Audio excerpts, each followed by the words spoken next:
Alright guys, ang gulo ng buko.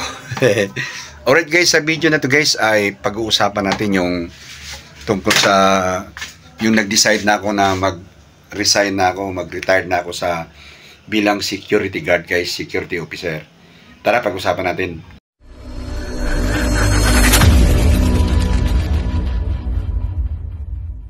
Alright guys, welcome sa channel ko guys, Riddles TV. Bali 14 years more or less bilang security officer, security guard. Okay. So guys, sa video na to guys, pag-uusapan natin yung paano ba ako nag-decide na mag-retire na para maging self-employed. Pero bago ang lahat guys, baka kayo ay nagulat bakit nagsasabi ako na guys, baka magulat kayo na magsasabi ako na security officer, security guard. Kasi guys, ako po ay isa ng retired. Baka magulat kayo kasi mahaba buhok ko. Tapos may earrings pa ako. Tapos nakasando lang ako. Parang nasa bahay lang. Nagiinuman.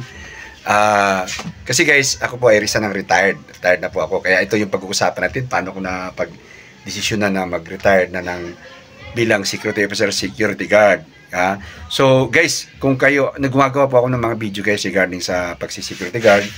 Paano mag-apply, paano mag-sagot sa interview, paano yung mga knowledges guys nung panahon na nag-duty ako at nagbibigay ng naatin natin yung mga special training, advanced training sa mga company pinag-dutyhan ko. So nag-share tayo niyan guys ng mga idea at mga knowledges or kaya tinatawag na advanced information.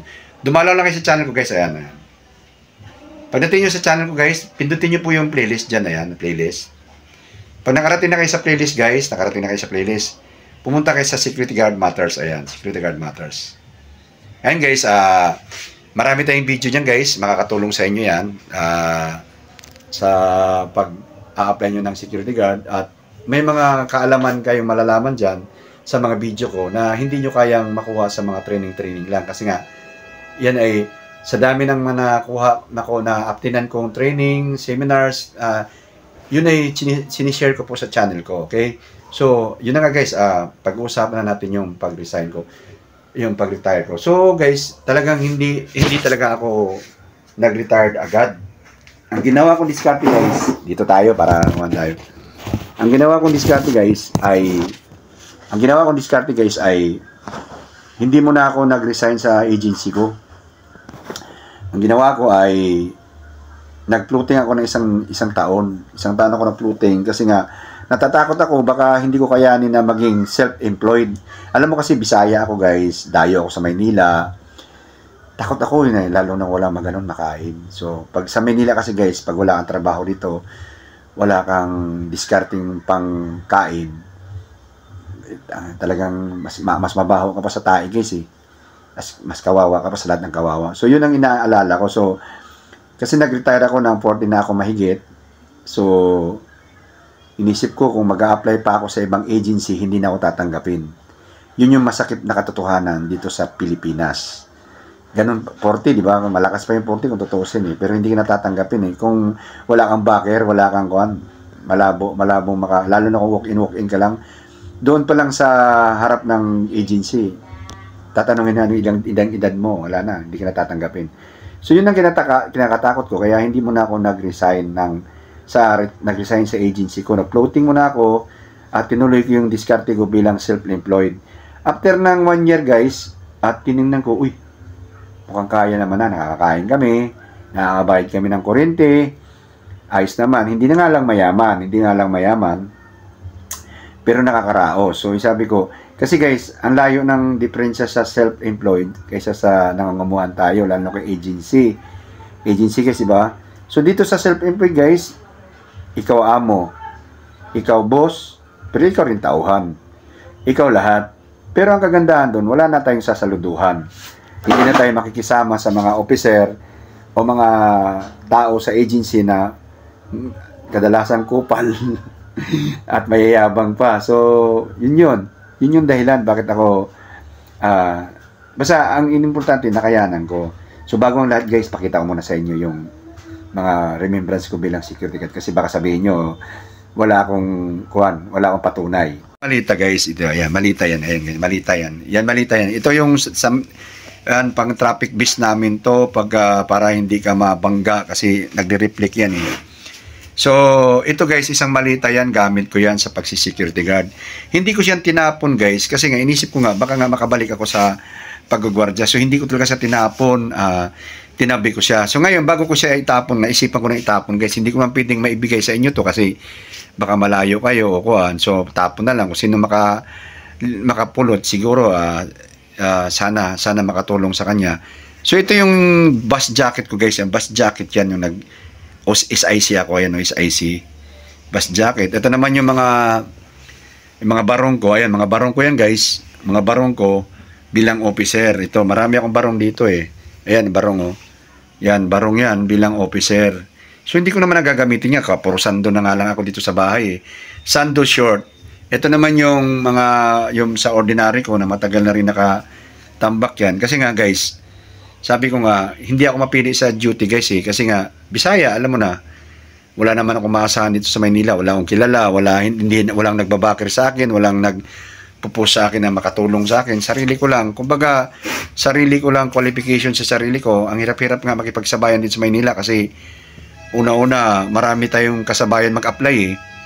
So, pagka medyo tumanda ka na, ayan, mahirapan ka na. So, ito yung mga remembrance ko guys na ngayon, itatapong ko na. Hala, papagalitan ako ng asawa to guys kasi kinalat-kalat ko. Tinupi niya to eh. Sabi ko, itatapon na raw namin kasi sabi ko, sabi niya nakakalat na lang daw, wala namang gamit. So, sabi ko, teka lang, kukuhaan ko muna ng video para may remembrance naman ako kasi kahit papaano may pinagsamahan kami. Ang uniforme ko kasi guys ay 4 kasi siyempre iniwasan natin puting-puti pa to guys oh, sa sobrang tagal na nakatambak yan na puti pa yan oh, puting-puti pa siya guys di ba? Ayan oh. Ito naman collar, ito yan collar kasi pag pinawisan ka, nagdudumi-dumi to rito, dugyot yan tingnan eh. So kailangan ito naman yung pantalon, straight cut ang datingan ng pantalon ko guys eh kasi para hindi siya law-law tingnan ba ayan. So ayan, so marami pa to, isang malita nga to, magagalit na yung misis ko nito. Ayan, pinakita ko lang sa inyo.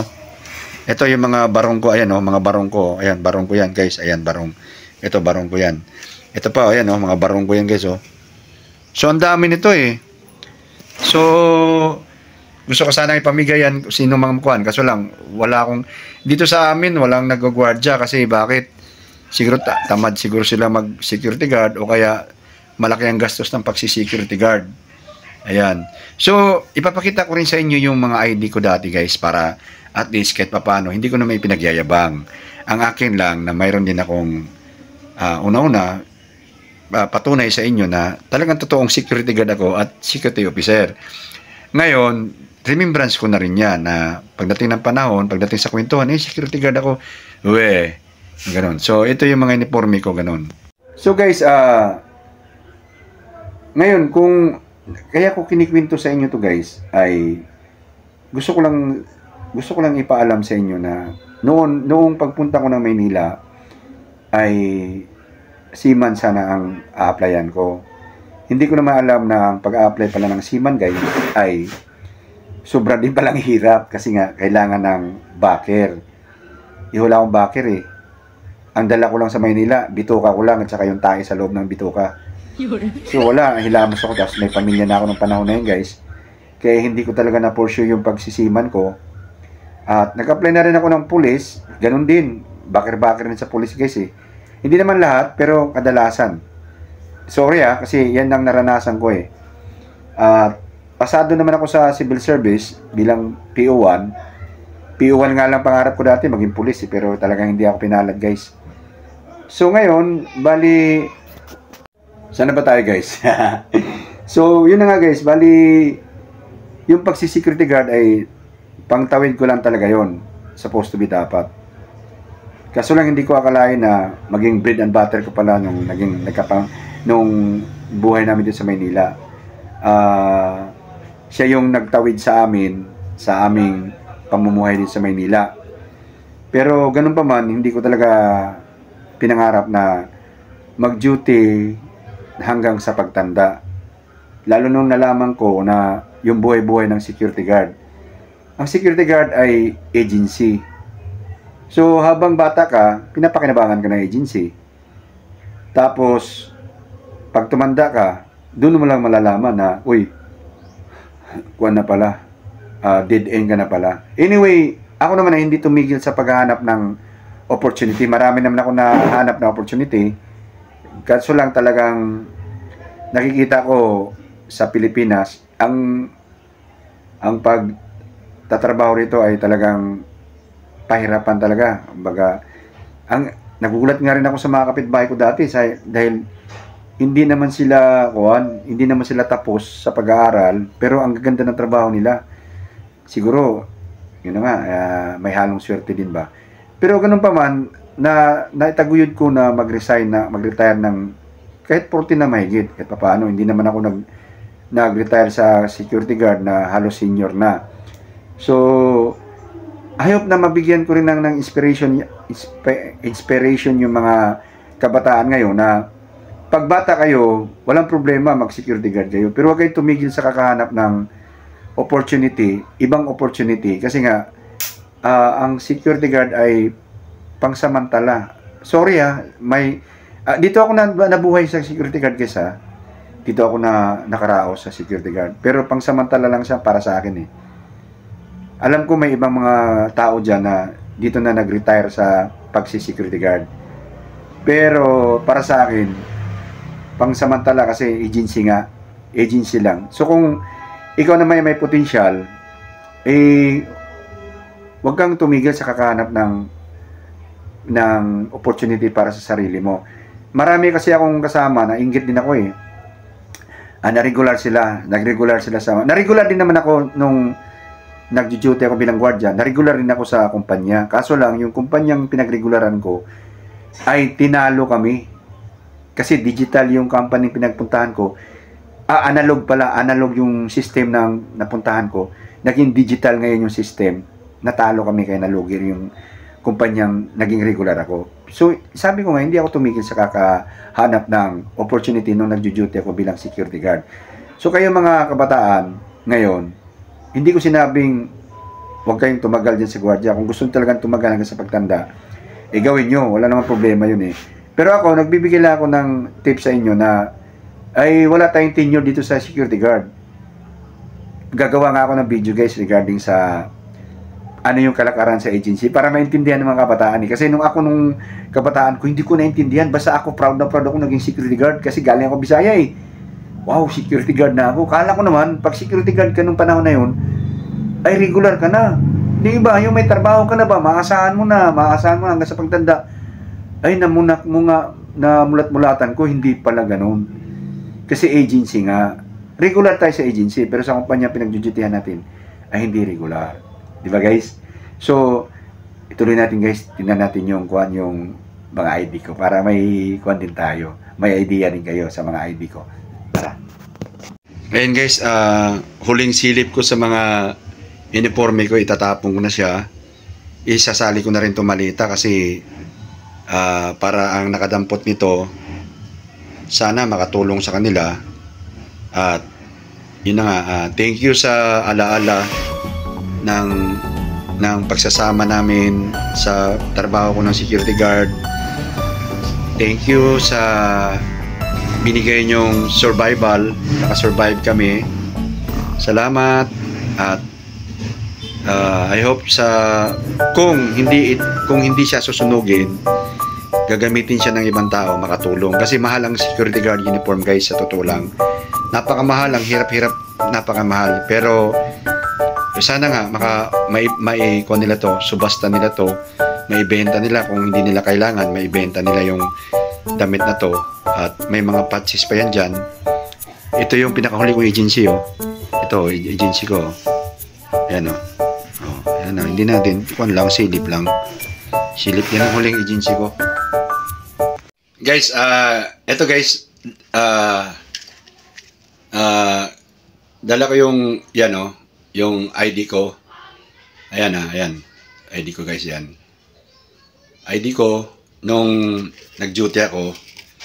Pakita ko lang sa inyo. At saka ito yung mga lisensya namin sa baril, ayan Ayun guys, lisensya namin sa baril yan guys, ayan Yan yung lisensya na baril, ayan Yan, dinala na namin yan pag-duty. Ito naman yung, ayan yan.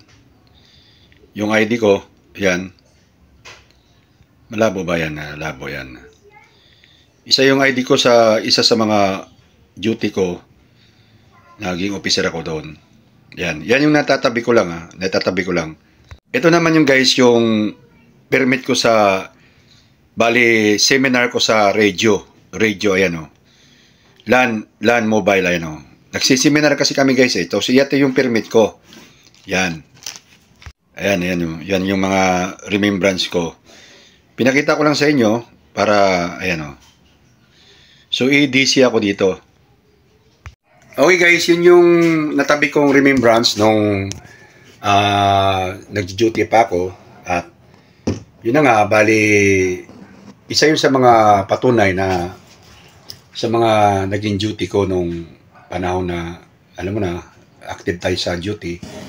At ngayon, nasasabi ko na panahon na para mag-move on at nasa ibang field na talaga ako. At sana sa lahat ng mga naisishare ko sa inyong idea, naisishare ko sa inyong mga karanasan ko at kaalaman ko sa aking pag-duty ay makatulong sa inyo. At itong video na to guys, ay kaya ko sineshare sa inyo bakit ako nag-resign at ano naramdaman ko nung nag-retire ako.